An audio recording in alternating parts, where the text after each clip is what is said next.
கொடுக்குற இதையும் மீறி நம்ம வந்து 150 நாட்களாக அதை என்ஹான்ஸ் பண்ணியிருக்கோம். ஸோ அந்த மாதிரி எங்கெங்கெல்லாம் மக்களுக்கு தேவைப்படுதோ அதெல்லாம் வந்து நம்ம விரைவாக செய்யக்கூடிய அளவில் தான் இன்றைக்கி இந்த பட்ஜெட் இருக்குது.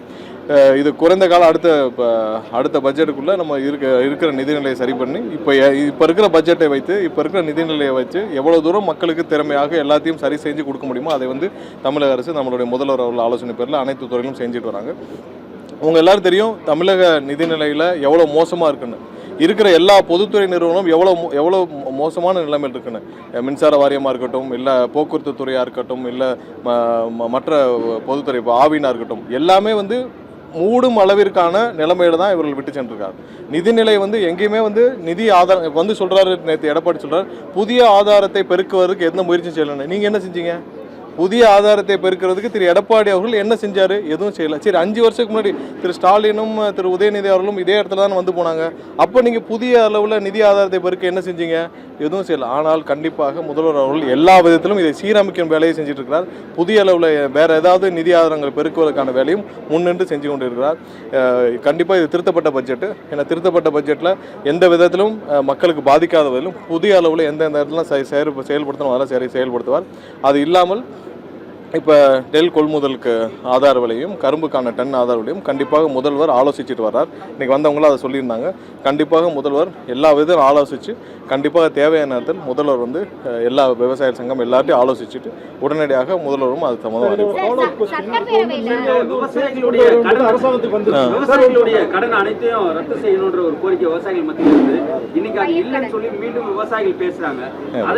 விவசாய கடன் விஷயம் தெளிவாக கூறப்பட்டு ஏன்னா முதல் கட்டமாக விவசாயிகளுக்கு தள்ளுபடி செய்யப்பட்டது. அதுக்கப்புறம் நிறைய விவசாய சங்கங்கள் அந்த கோரிக்கையை ஏற்று மேலும் வந்து விவசாயிகளுக்கு 75,000 வரை முழுவதுமாக தள்ளுபடியும் அதுக்கு மேலும் வந்து எவ்வளவு தள்ளுபடின்னு சொல்லி கொடுத்துருக்காங்க. மொத்தம் 14 லட்சத்துக்கு மேற்பட்ட விவசாயிகள் பயனடைஞ்சிருக்காங்க. மொத்தம் 5,600 கோடி அளவுக்கு வந்து பணமும் நிதியும் விடுவிக்கப்பட்டுச்சு. இருக்கிற நிதிநிலையில் நாங்கள் திரும்ப இருக்கிற ஆதாரங்களை வைத்து எவ்வளவு தூரம் மக்களுக்கு பயனளிக்க முடியுமோ அதையெல்லாம் முதல்வர் செய்திருக்கிறார். கண்டிப்பாக இன்னும் வர்ற காலங்களில் மக்களுக்கான அனைத்து செயல்பாடும் சிறப்பாக இருக்கும்.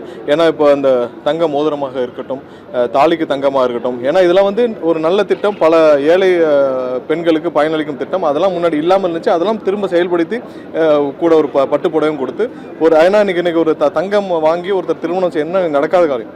இன்னைக்கு தங்கம் வைக்கிற வழியில். ஸோ இதில் அரசு கண்டிப்பாக பெண்களுக்கு அவங்களுக்கு தேவையான விஷயத்தில் எந்த இடத்துல உதவி செய்ய முடியுமோ கண்டிப்பாக அரசு எல்லா இடத்துலையும் கவனம் செஞ்சு முதல்வர் ஒவ்வொரு இடத்துலையும் செயல்படுத்திட்டு வர்றார். கண்டிப்பாக அப்படி தான் இருக்கும்.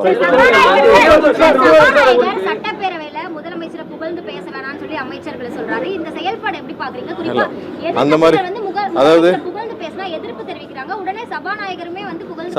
சபாநாயகர் என்ன சொல்லியிருந்தார், இதுல ஏதாவது தேவையில்லாமல் இருந்தால் நீக்குவேன்னு சொல்லி எந்த பேரிலும் சபாநாயகர் எதிர்ப்புலாம் தெரிவிக்கவில்லை. எதிர்ப்புலாம் தெரிவிக்கல. தவறான தகவல். எதிர்ப்புலாம் தெரிவிக்கவில்லை. அவர் வந்து ஏதாவது அவர்களுக்கு ஆட்சேபிக்கும் கருத்துக்கள் இருந்தால் அதை நீக்கிறோம்னு சொல்லியிருக்கிறாரு. அதுல எந்த ஆட்சேபிக்க வேண்டிய கருத்தும் இல்லையா. அவர்கள் வந்து கண்டிப்பாக தமிழக மக்கள் யாருக்கு முதல்வருக்கு எப்படி எந்த நம்பிக்கையில் வாக்களிச்சார்களோ அந்த நம்பிக்கையை அங்க சொல்றாங்க. அதுல இருந்து தப்பு இல்லையா. இன்னைக்கு தமிழக மக்களோட மொத்த நம்பிக்கையா இருக்கிற முதல்வர் அண்ணன் விஜய் அவர்களை பற்றி அவர் ஏன் வாக்களிச்சாருன்னு சொல்றாரு. எந்த நம்பிக்கையில் வாக்களிச்சான்னு சொல்றாங்க. அதை சுட்டிக்காட்டல ஒன்றும் தவறு இல்லையா. இன்னைக்கு ஏழை எளிய ஒரு சென்னைக்கே வராத பலர் வந்து இன்னைக்கு அமைச்சராகி இருக்கிறாங்க. இன்னைக்கு ஒட்டுமொத்த எப்படி வந்து எம்ஜிஆர் காலத்தில் கடைக்கோடி இருக்கிற தமிழகத்தில் இருக்க ஒருத்தரை கொண்டு வந்து ஒரே நாளில் எம்எல்ஏ ஆக்கி மந்திரி ஆக்கி அனைவருக்கும் ஒரு பிரதிநிதித்துவம் கொடுத்துருப்பார். எம்ஜிஆர் காலத்தில் நடந்திருக்கும். அதுக்கடுத்து இன்னைக்கு தான் நடந்திருக்கு. யாருக்கும் எந்த நேரத்திலும் தகுதியான நபருக்கு எல்லா பிரதிநிதித்துவம் கொடுத்து யார் வேண்டாலும் எந்த இடத்துலையும் கொண்டு உட்கார வைக்கணும்னா அண்ணன் விஜயாரில் முடியும். ஸோ அதை சொல்லுவதில் தப்பே கிடையாது. அதை கேட்கறதுக்கு அவங்களுக்கு கஷ்டமா இருக்குன்னா நம்ம ஒன்றும் செய்ய முடியாது. மிதிவண்டி, லேப்டாப் இந்த திட்டங்கள்லாம் ஏற்கனவே இருந்த திட்டங்கள். இதுக்கு வெற்றின்னு பேரை மட்டும் ஆட் பண்ணிருக்கீங்க அப்படின்னு ஒரு குற்றச்சாட்டு இருக்கு. நிறைய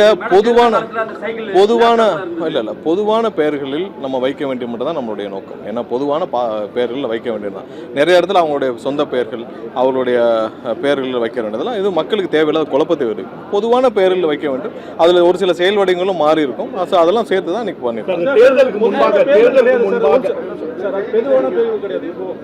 நீங்க சொல்லுங்க. நீங்க சொல்லுங்க.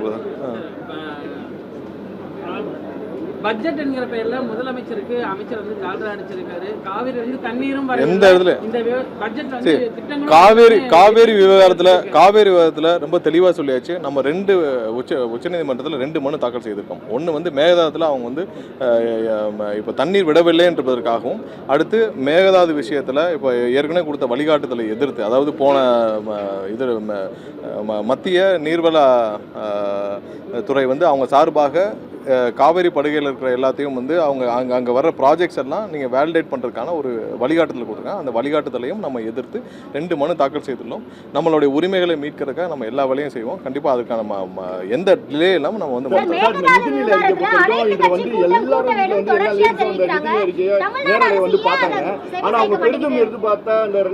உரிமை தொகையா இருக்கட்டும், அந்த 4000 ரூபாய் வேலை இல்லாத பட்டதாரிக்கு 6 சிலிண்டர், இந்த மாதிரி எந்த திட்டங்களும் வரவில்லையா சார்? இல்லை, பெரும்பாலான திட்டங்கள் நம்ம சொன்னதில் எல்லாமே நிறைவேற்றிட்டு வரோம். இன்னும் ஒரு சில திட்டங்கள் கண்டிப்பாக நிதி ஆதாரத்தை சரி செய்த பிறகு கண்டிப்பாக முதல்வர் அறிவிப்பார். ஏன்னா இன்னைக்கு இருக்கிற சூழ்நிலையில் இவ்வளோ இருக்கிற கடன்கள் அதிகபட்ச கடன்கள் மத்தியில் கண்டிப்பாக எப்போ முடியுமோ உடனடியாக முதல்வர் செய்வார். ஏன்னா இதெல்லாம் ஒரு முக்கியமான பிரதானமாக முதல்வர் ஏற்றிருக்கிறார். கண்டிப்பாக செயல்படுறார். என்னென்ன கூறப்பட்டிருக்கோ எங்களுடைய இதில் தேர்தல் வாக்குறுதியில் அனைத்தும் நிறைவேற்றப்படும். அந்தந்த காலகட்டத்தில் விரைவாக அனைத்து கட்சி கூட்டம் கண்டிப்பா கூட்டணும்னு சொல்லி எல்லா கட்சியுமே தொடர்ச்சியா வலியுறுத்துறாங்க. ஆனா தற்போது வரை தமிழ்நாடு அரசு அனைத்து கட்சி தமிழ்நாடு இருக்கிற அனைத்து கட்சிகளும் இப்போ எங்களோட இருக்க கூட்டணி கட்சிகள் எல்லாம் வந்து எங்களோட ஆலோசிச்சுட்டு நாங்கள் அவங்களோட சேர்ந்து பேசி முடிவெடுக்கல எடுக்கிறோம். அதே நேரத்தில் இப்போ திமுகவோ அதிமுகவோ ஒரு நிலையில் இருக்காங்க. அவங்க வந்து அவங்களுடைய சொந்த நிலைப்பாட்டில் இருக்காங்க. ஸோ திமுக வந்து எந்த காலத்திலும் தமிழகத்துக்கு தண்ணி வந்துடக்கூடாது, எப்படியாவது வந்து முதல்வருக்கு அண்ணன் விஜய் அவருக்கு பேர் கடிச்சு விடக்கூடாதுன்னு திமுக செயல்பட்டு இருக்கு. அவங்களோட அலைண்டா இன்னைக்கு வந்து அதிமுக வந்து அவங்க என்ன சொல்ல நினைக்கிறாங்களோ அதை சொல்ல முடியாத விஷயத்தில் அதிமுக மூலம் சொல்லிட்டு இருக்காங்க. இதற்கெல்லாம் நம்ம வந்து கூப்பிட்டு அவங்கள வச்செல்லாம் பேசினால் எந்த முடிவும் எட்டப்படாது. ஸோ அதனால யாரெல்லாம் வந்து ஆக்கப்பூர்வமாக தமிழக மக்களோடு இருக்காங்களோ, எங்களோட கூட்டணி கட்சிகளோட இருக்காங்களோ அவங்களோட நாங்கள் பேசி ஆலோசித்து தான் முடிவுகள் எடுக்கப்பட்டு வருது. அதன் முடிவுகள் அடிப்படையில் தான் இப்போ வந்து ஏற்கனவே சட்டசபையில் எல்லா கட்சிகளும் வச்சு தானே ஒரு மனதாக தீர்மானம் நிறைவேற்றப்பட்டது. ஸோ அவங்களை திருப்திப்படுத்துறதுக்காக திமுகவையும் அதிமுகவும் திருப்திப்படுத்துறதுக்காக நம்ம கூப்பிட்டுலாம் வந்து பேசிட்டு இருக்க முடியாது. அவர்களுக்கு அந்த எண்ணமும் கிடையாது. அவங்க தமிழக மக்களுடைய நலனில் அக்கறை இல்லாதவர்களை கூப்பிட்டு பேசி என்ன பிரயோஜனம்? நன்றிப்பா.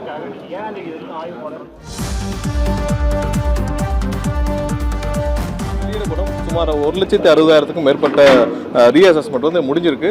அதோடைய அதே அளவு தான் 0.7% தான் அந்த ரீஅசஸ்மெண்ட்டில் மிஸ்மேட்ச் இருக்குது. இன்றைக்கி அது தகுந்த இப்போ தான் அதை வெரிஃபை பண்ணி முடித்தோம். சுமார் ஒரு 1,60,000க்கும் மேற்பட்ட ரீஅசஸ்மெண்ட் கம்ப்ளீட் ஆயிருக்கு. அதோடைய ரிசல்ட் வந்து இன்றைக்கி ஒரு 1 ஹவருக்குள்ளே வெளியிடுவாங்க. இல்லை, மிஸ்மேட்ச் வந்து நான் சொல்கிறது எப்படின்னா 1,60,000ல் ஒரு 1,200 சம்திங் தான் வந்து மிஸ்மேட்ச்.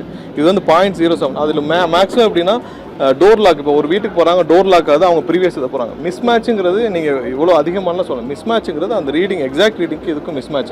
ஸோ இது எல்லா காலகட்டம் இப்போ டோர் லாக்னா அவங்க வந்து ப்ரீவியஸ் ரீடிங்கை போட்டு இந்த மாதிரி முடிக்கிறாங்க.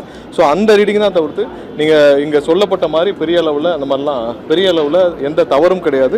நீங்கள் மிஸ்மேட்ச் இருக்கிறது 0.06 to 0.07% தான். அதோடைய இன்னைக்கு இது வரைக்கும் பண்ணப்பட்ட அந்த மொத்தமாக பண்ணப்பட்ட ரீஅசஸ்மெண்ட்டோடைய டீட்டெயில்ஸை 1,60,000 ப்ளஸ் இருக்குது. ஸோ அதை இன்னைக்கு வந்து வெளியிடுவாங்க. நன்றி.